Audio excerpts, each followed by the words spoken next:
alunos! Mais uma aula de História, mais uma aula para a segunda série do ensino médio. Estamos aqui reunidos para continuar entendendo a história, o desenvolvimento da história política e econômica do território que hoje você chama de Brasil.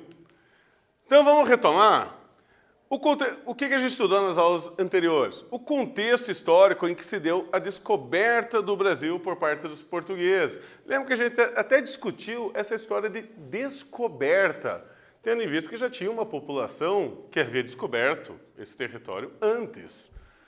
As primeiras relações econômicas entre Portugal e os povos nativos do Brasil. Lembra do pau-brasil? Então, primeiras relações econômicas, comerciais e os motivos que levaram à fundação do primeiro povoado português na América, o que hoje você chama de cidade de São Vicente, que fica ali no litoral de São Paulo. Qual o objetivo da aula de hoje, então? Compreender como ocorreu a primeira tentativa, de fato, estruturada, dos portugueses ocuparem o seu território na América. Entender os direitos e deveres dos capitães donatários. Isso a gente vai explicando mais para frente. E compreender os sucessos e fracassos das capitanias hereditárias. Esse é o objetivo da aula de hoje e eu peço que me acompanhem. Vamos para a nossa problematização. Você já viu esse mapa? Esse mapa aqui é bastante famoso, provavelmente seu pai, seu avô, teve aula de história utilizando-se desse mapa, que ele mostra as capitanias hereditárias do território brasileiro.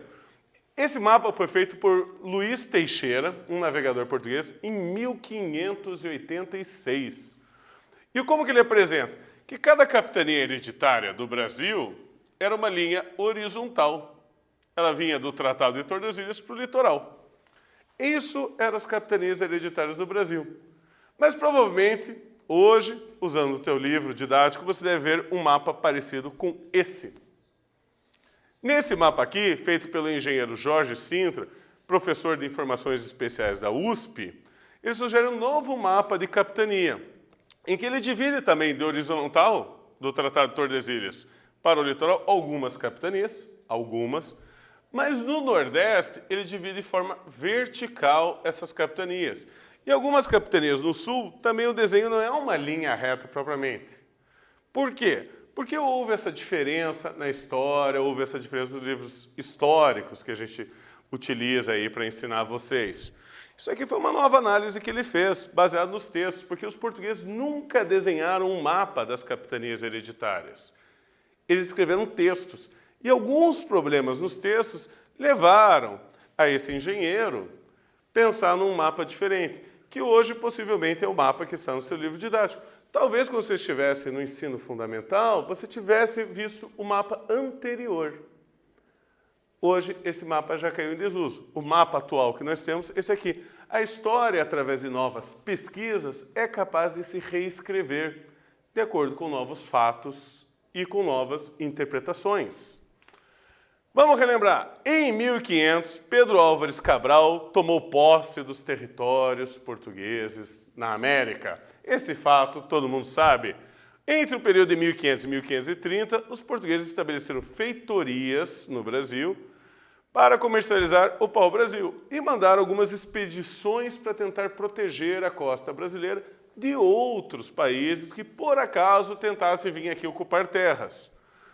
Agora vem a minha pergunta para vocês. Como um pequeno país como Portugal, já ocupado com o comércio com a Ásia, com o Oriente, iria estabelecer uma posse de um território tão grande e tão vasto quanto o território brasileiro? E isso é que a gente vai tentar resolver na aula de hoje. Lembrando aqui para vocês, o território português era vasto, vindo da América, a África, a Ásia, chegando até Japão. Para administrar todos esses territórios portugueses, eles usaram de várias estratégias de administração. Algumas de um jeito, outras de outro. Uma dessas estratégias foi o que a gente chama de capitanias hereditárias. O que era uma capitania hereditária? Ele já havia sido usado esse sistema. Portugal já fazia esse sistema. Faz tempo. Tá? Principalmente nas possessões portuguesas do Oceano Atlântico, como as Ilhas Madeira e o Açores. Depois eles utilizaram o mesmo sistema no Brasil, e é o assunto da nossa aula de hoje, e também usaram em Angola, na África. Esse sistema consistiu na doação a particulares, a pessoas, chamadas capitães donatários, o direito de administrar e de tirar proveito econômico, isso é, de lucrar com imensos lotes de terra na costa brasileira.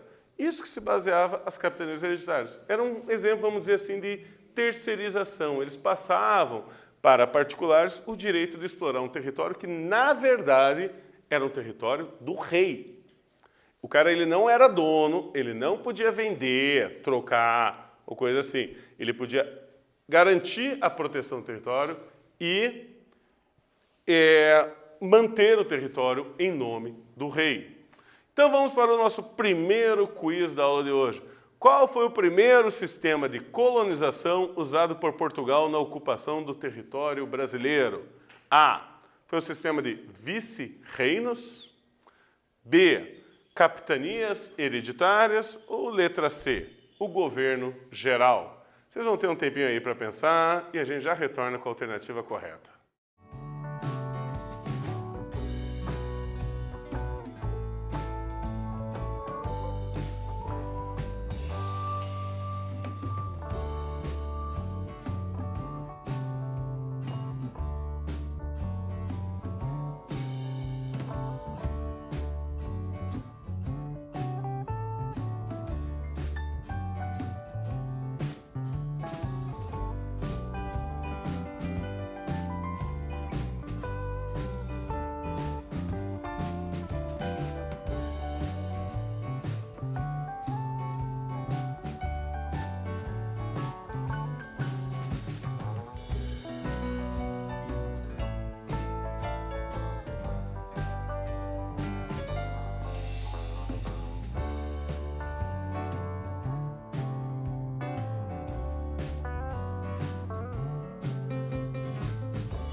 Pensaram? Responderam? A alternativa correta para o nosso primeiro quiz da aula de hoje é a letra B, foram as capitanias hereditárias. Esse foi o primeiro sistema de administração que Portugal aplicou no território brasileiro. Mas o que era esse sistema? Bom, esse sistema era baseado em dois documentos. O primeiro era a Carta de Doação e o segundo era a Carta de Foral. A Carta de Doação regulamentava a doação do cargo de donatário. Isso é, ela dizia que a você tinha sido doado esse território ou a outro capitão. E a Carta de Foral, ela que fixava os seus direitos e deveres. Esse documento já era usado muito antes do Brasil. Tanto é que eu trouxe aqui uma amostra para vocês de uma Carta de Foral de 1510, antes das capitanias hereditárias. Ele já era usado para outros lugares do território português. Assim, o território brasileiro foi dividido em 15 capitanias, que foram passadas a 12 donatários. Por que 12? Porque alguns receberam mais de uma capitania. Então, alguns donatários acumularam capitanias nesse território. Qual que eram os deveres do donatário? Qual que era o dever? 3 principais. 1. Promover a economia e a ocupação da terra. Isso é, pensar em algo que dê lucro e trazer uma população para esse território, para ocupar ele. Segundo, organizar a defesa militar, defender o território dos franceses, holandeses ou qualquer outra população que pudesse vir aqui querer se estabelecer. E o terceiro, divulgar a fé cristã católica nesse território. Agora, quais eram os direitos? Agora a coisa vai ficar longa. Eles tinham muitos direitos. Primeiro, administrar todas as marinhas de sal. Sal era um produto muito importante para conservar alimento, produzir remédio e aí por diante. O sal era extremamente valorizado, então isso aqui era um direito importante. Moendas de água. Isso também era importantíssimo, pois permitia se fazer farinha e vários outros produtos de sementes. E qualquer outro tipo de engenho da capitania, que deveriam pagar imposto ao donatário. Outra, utilizar escravos em qualquer número que ele quisesse. E ainda mais, ele poderia enviar 39 escravos para Portugal todo ano para vender sem pagar imposto. Acima de 39 ele pagava imposto, mas até 39 ele não teria que pagar imposto. Cobrar 5% dos lucros de todo o pau-brasil e especiarias que fossem pegas na sua capitania. Cobrar impostos dos engenhos de cana-de-açúcar. Olha o lucro que esses caras não tinham. Julgar os habitantes. Sim, ele também era juiz. Podendo até condenar à morte indígenas, negros e homens livres e pobres. E condenar ao degredo, isso é, a expulsão do território brasileiro por um certo período de tempo, os homens considerados ricos de posse. A justiça não era igual para todos. Então, isso aqui faz parte dos direitos donatários? Sim, mas talvez um dos principais direitos que eles tinham era esse: doar sesmarias. O que quer dizer esse nome tão complicado para a gente? Era um pedaço de terra do tamanho de uma fazenda, o que permitia então você plantar, cultivar, criar todo um mecanismo ali de lucro. Tá? Apenas a quem tivesse recursos para produzir, apenas aqueles que tivessem dinheiro para produzir, para investir, para transformar aquela sesmaria numa produção lucrativa. Apenas para eles. Os donatários também tinham direito a ter uma sesmaria. Então vamos para a atividade de hoje. O rei Dom João III ordenou que se povoasse esta província, repartindo as terras por pessoas que lhe oferecessem para as povoarem e conquistarem às custas de sua fazenda, e dando a cada um 50 léguas por costa com todo o seu sertão, para que eles fossem não só senhores, mas capitães delas, pelos que se chamam e distinguem por capitanias. Aí, tendo lido esse texto, eu pergunto para vocês, ao receber uma capitania hereditária, o donatário recebia também um foral. Lembra da carta de foral? Um documento onde eram determinados os seus direitos e deveres nas terras a eles concedidas. Dentre esses direitos e deveres, não constava o direito de repassar a concessão das capitanias a um descendente. B, o dever de cumprir as funções militares e judiciais da capitania. Ou letra C, o direito de vender as terras recebidas a terceiros. Vocês vão ter um tempinho aí para pensar e a gente já retorna.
Responderam, pessoal? Pensaram quais eram os direitos que esse pessoal não tinha? A resposta correta aí para a nossa alternativa é a letra C. Eles não tinham o direito de vender as terras recebidas a terceiros. Eles até poderiam conceder uma sesmaria para uma pessoa. Eles até podiam alocar, mas o direito de venda eles não tinham. Ah, mas e quando ele fala que a concessão de capitanias a um descendente? Vamos lembrar que era uma capitania hereditária, isso é, passa de pai para filho. Então a alternativa A também está errada. Tá? O que eles não tinham direito era de vender. A única pessoa que podia comprar uma capitania hereditária seria a devolução para o rei de Portugal. E esse contrato previa que o rei pagasse também por ela. Mas ele era o único que tinha direito de efetuar a compra de volta. O que vai acontecer ao longo da história do Brasil, a compra de volta dessas capitanias hereditárias por parte do rei. Qual foi o resultado desse processo chamado capitania hereditária? Foi, de certa forma, desastroso. Apenas as capitanias de Pernambuco, São Vicente e Bahia que progrediram e conseguiram se desenvolver economicamente, criar uma população. Detalhe que São Vicente já tinha sido fundada por Martim Afonso e ele foi o cara que recebeu a capitania. Quando ele recebeu a capitania, ele já tinha fundado a vila, ele já tinha estabelecido engenhos de açúcar, então já era uma vila lucrativa.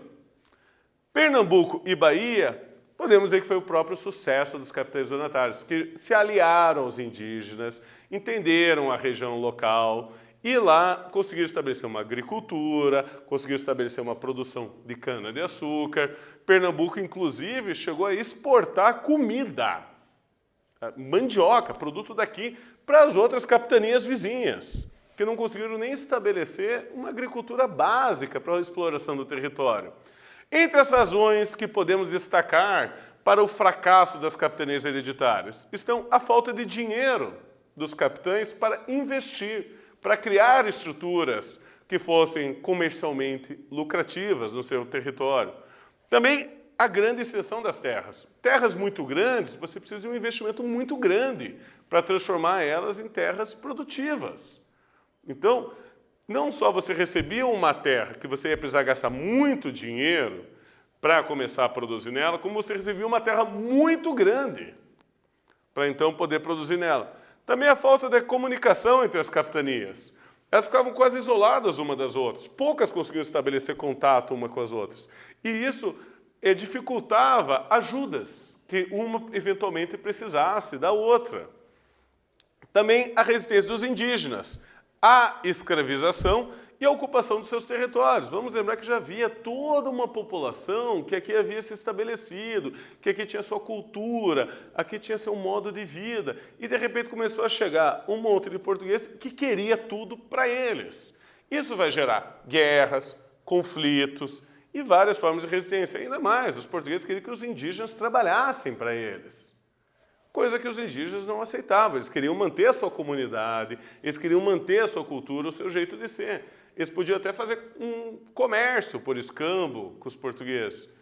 Mas serem obrigados a trabalhar para eles, isso já era uma outra situação bastante complicada. Tá? E também houveram vários ataques de corsários, ingleses, franceses, holandeses, nessas capitanias, saqueando a pouca construção que tinha, a pouca riqueza que tinha. Nem todas essas capitanias conseguiram realmente garantir a defesa do território colonial português. Frente a esses corsários, muitas delas se deram bastante mal. Mediante isso, Portugal mudou de estratégia. A partir de 1548, eles vão tentar fazer um sistema mais centralizado, isso é, juntar os poderes na mão de menos gente para administrar todo o território. Esse sistema é chamado de governo geral. Muitas capitanias continuaram ainda existindo no território brasileiro. Elas ainda existiam, mas elas vão ter que conviver com esse governo geral. Outras já foram devolvidas para Portugal. Mas elas ficavam subordinadas, elas tinham que obedecer ao governo geral. Para o cargo de governador geral, foram escolhidos homens já experientes, que haviam servido na África ou nas colônias portuguesas na Ásia, no Oriente. Parentes poderosos ou aqueles que tinham recursos para negociar com essa população. Dessa forma, começou a se estabelecer no Brasil uma rede de poder baseada no favor e no parentesco. Isso aí vai começar a ser estabelecido a partir desse momento. Então vamos para mais uma atividade. Nos primórdios do sistema colonial, as concessões de terras efetuadas pela metrópole portuguesa pretendiam tanto a ocupação e o povoamento como a organização da produção de açúcar com fins comerciais. Identifique a alternativa correta sobre as medidas que a coroa portuguesa adotou para atingir esse objetivo. Letra A. Dividiu o território em capitanias hereditárias cedidas aos donatários que, por sua vez, distribuíram as terras em sesmarias a homens de posse que as demandaram. Letra B. Vender as terras brasileiras a senhores de engenho já experientes, que garantiram uma produção crescente de açúcar. Ou letra C. Dividiu o território em governações vitalícias, cujos governadores distribuíram a terra entre os colonos portugueses. Vocês vão ter um tempinho aí para pensar e eu já retorno.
Então, conseguiram responder a questão, conseguiram marcar a alternativa correta, deram uma pensadinha. A alternativa correta foi a letra A. Dividiu o território em capitanias hereditárias, que eram cedidas a donatários, certo? Esses donatários não pagavam nada para ter o direito a elas. Eles recebiam. Claro, eles não podiam vender.